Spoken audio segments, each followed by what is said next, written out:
I want to take time arriving at Robert Corless's musical description of a specific moment in the history of Manchester city centre. Why? Because he took his time realising what it was and what it meant. To borrow from A Clockwork Orange, a perilous situation had been prepared for him. It's been some very large talk behind my sleeping bag and no error. Mr. Corless was practising his art in a remote region of Spain, cleaning his ears of the media noise of post-Brexit doom when he noticed a strange absence. His place of sanity in Spain is 10 kilometres from the nearest village, and like a desert mystic, he listened to the sky and heard a resounding nothing. No air traffic whatsoever. Something was wrong. Dead wrong. He didn't know it yet, but it was the start of the COVID pandemic. He recalls, "I really didn't know what was going on, medically, politically, because I'm in the middle of nowhere. Everything was shutting down, but I managed to get a flight back to the UK. At this time, you couldn't go into any cafes or restaurants or anything, so I arranged to meet a friend in Piccadilly Gardens on the plinth of the Queen Victoria statue. I'm usually quite early about getting to meetings, so I've got time to start noticing. This is a circus of excess." Indeed it was. The heart of Manchester was feverish and swelling with a double process. Changes in the world and changes in the psyche, and it was impossible to know if it was just his own psyche or the collective soul of the city that was on the move. It wasn't just the blue masks and muzzles and hard faces people put on to face the big scary world. Something deeper was shifting. Something almost geological. This was not the city as he'd left it, and he was not the same observer. He says, "I wondered what's going on. Is this me? Is the change going on internally? Because I can see all the paranoid energy, the narcissism, the psychopathy. Everyone's got too much and there's too much of everything going on. I'm wondering if it's a metaphor for myself. All that interplay between left hemisphere, right hemisphere, conscious, unconscious, as above, so below.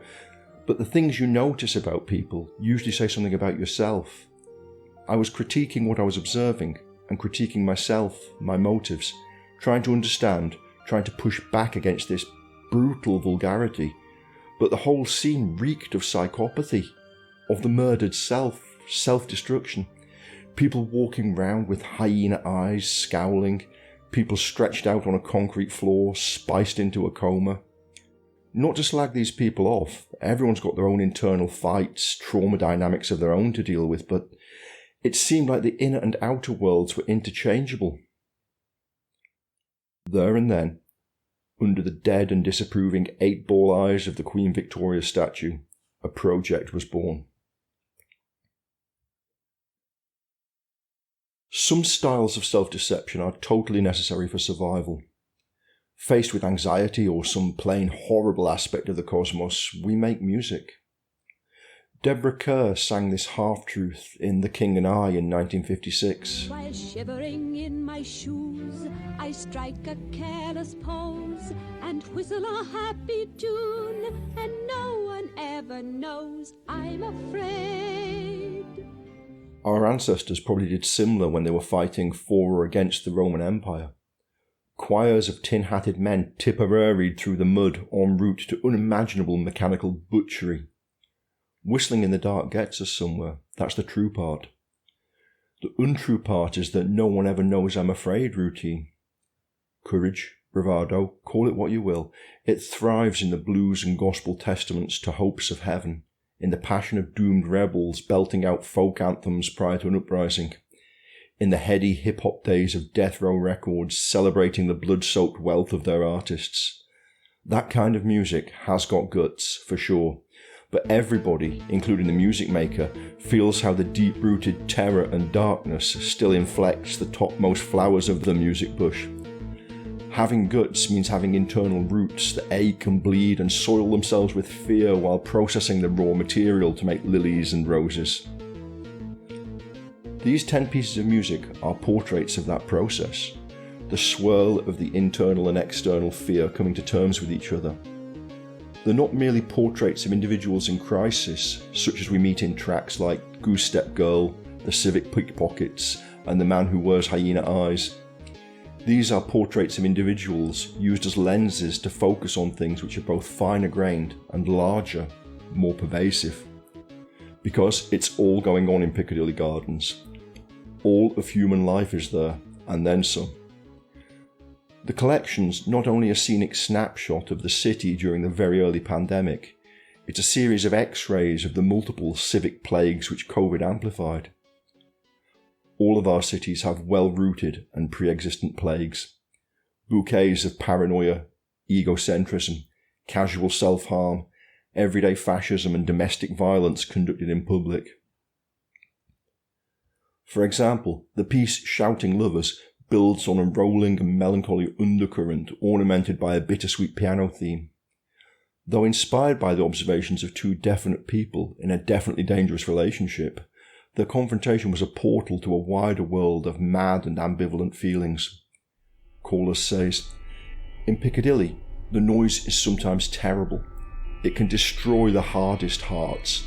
People shouting, thousands of them, arguing, talking over each other, or joking or jabbering and ignoring each other. That raucousness, it's brutal, but it's joyful too.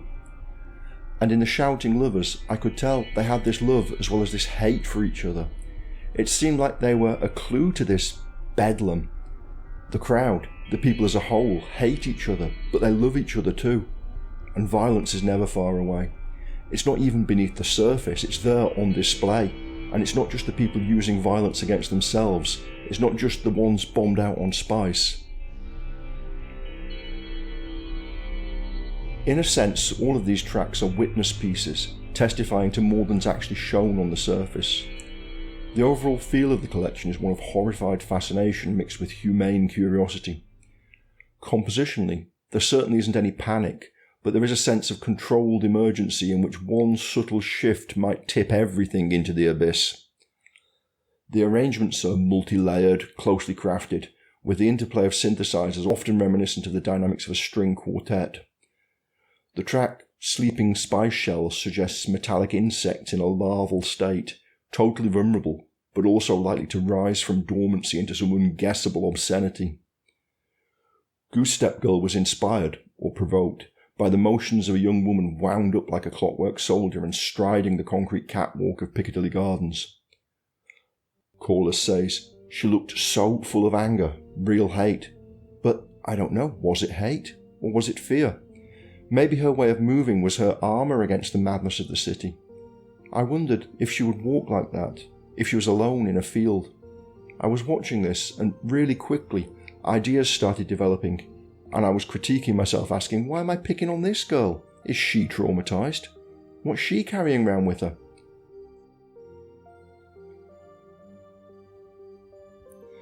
These observations and questions were the lifeblood of the project. Recalling the suddenness of the impressions, he says, "Coming from the outside, dropping in straight from more or less the wilderness, I could see it clearly. I was taking physical notes, mental notes, audio notes on the phone. I could hear what the project would be. My internal brass band was going berserk. I opened up an app on my phone and I was talking and singing and humming like crazy. It was only 2 years ago I got a smartphone because I'm proud of being a Luddite, but glad I had it then because from these recordings I knew I had to take this into the studio. A lot was done here in Manchester, but it was taken back to Europe. I didn't want to iron all the wrinkles out. I like the crackle and the digital mist, like an airport when you can hear the sound folding in on itself. But I wanted to take that part of Manchester, the heart of Manchester, back to Europe with me to work on. Listening back to it, I was surprised there wasn't that much that needed to be added. All the subject matter was there." And so he set about the writing process, building up memories, building up layers, rearranging spaces and significant pauses and negative space in the music. For example, the track Dead Wrong, which contains some very hard silences. Corless says, "The whole process was electronic, but all the VST instruments I used were like 20 years old. I like it when it sounds like the audio is fracturing. The project sort of went round itself, and then one day it was time to stop. Simple, not overdone, give it room to breathe. In the studio I could twiddle myself to oblivion, but I'm more comfortable nowadays about knowing where the music wants to be, where I want to be. I'm working on myself too, finding the balance. Sometimes I've been in a studio full of people I just don't want to listen to, all ego, no understanding, raging about the right way to do it. With music, it's not about being right or wrong. It's understanding when it's done, working on yourself as much as working on the music. I was very lucky from a psychological point of view. I got my narcissism in a headlock quite early. Don't listen to your ego, listen to the music. Don't bully it, don't work it to death. The music will tell you what needs to be done, and it'll let you know when it's done. But suddenly I vidded that thinking was for the gloopy ones, and that the omni ones used like inspiration and what bogs ends. For now it was lovely music that came to my aid.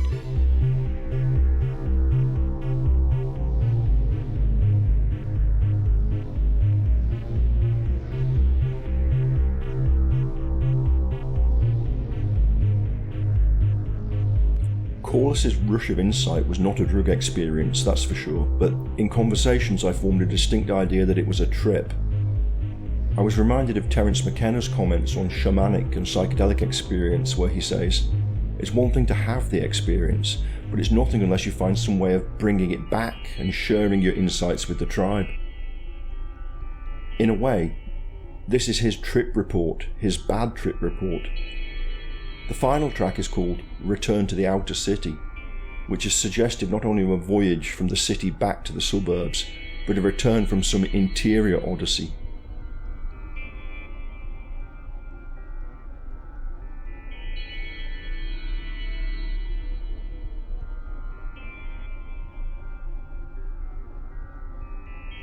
As any experienced psychonaut or voyager in human experience might tell you, it helps to have some kind of power object or ally close by when the weirdness of the world rushes at you. A lucky charm or a totem, could be physical, mental, or emotional. Without any need for supernatural explanations, this really works. It calms the mind enough to get a grip on what's happening. The power object or kindred spirit doesn't have to be physically present. The important thing is the strength of its relationship to the owner of the befuddled mind. To an outside observer, it might seem like somebody is holding a detached steering wheel on the bridge of a doomed ship, but it isn't futile.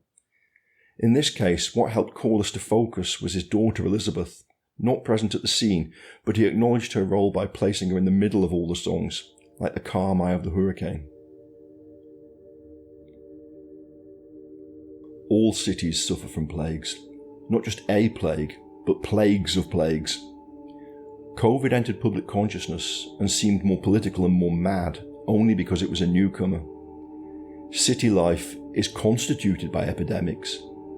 Plagues of indifference to others, egoism, greed, epidemics of depression and anxiety, aggression, and the substance use spectrum from fats and carbs, tobacco and booze to smack and spice. These are mainly unnoticed plagues because slow but lethal madness is the water in which the fish have to swim. Now, you might say that's not much of a revelation. We all know cities are madhouses, sure. But it's like knowing that the ground that you stand on is part of a gigantic sphere spinning in the infinite void. Everybody knows that, apart from the flat earthers. But sensing it is different. Exhilarating, humbling, dizzying, sometimes horrifying. You can live with that perception and even enjoy it if you're out in a Spanish field contemplating the starry heavens or leaning on a solid stone plinth. Even in those situations it can be terrifying.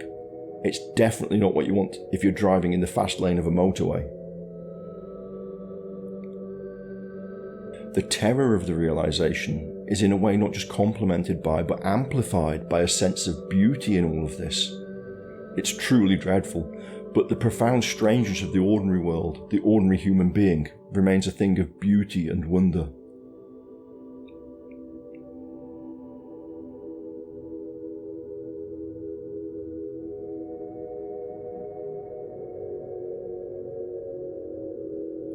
Corless's music refuses to reassure us or gloss over the madness of the world. It acknowledges the terrible social and psychological wounds, some of them permanent, some of them even mortal. But this isn't pessimism, not at all. He acknowledges those things and still affirms that there's hope, beauty, even joy in all this chaos.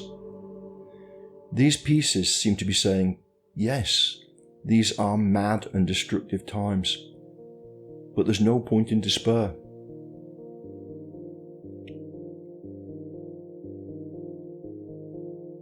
Over half the world's population lives in cities now, and neither your madness nor the city's madness are going to go away soon.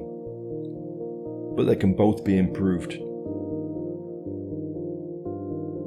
Find your allies, work on yourself, and help each other.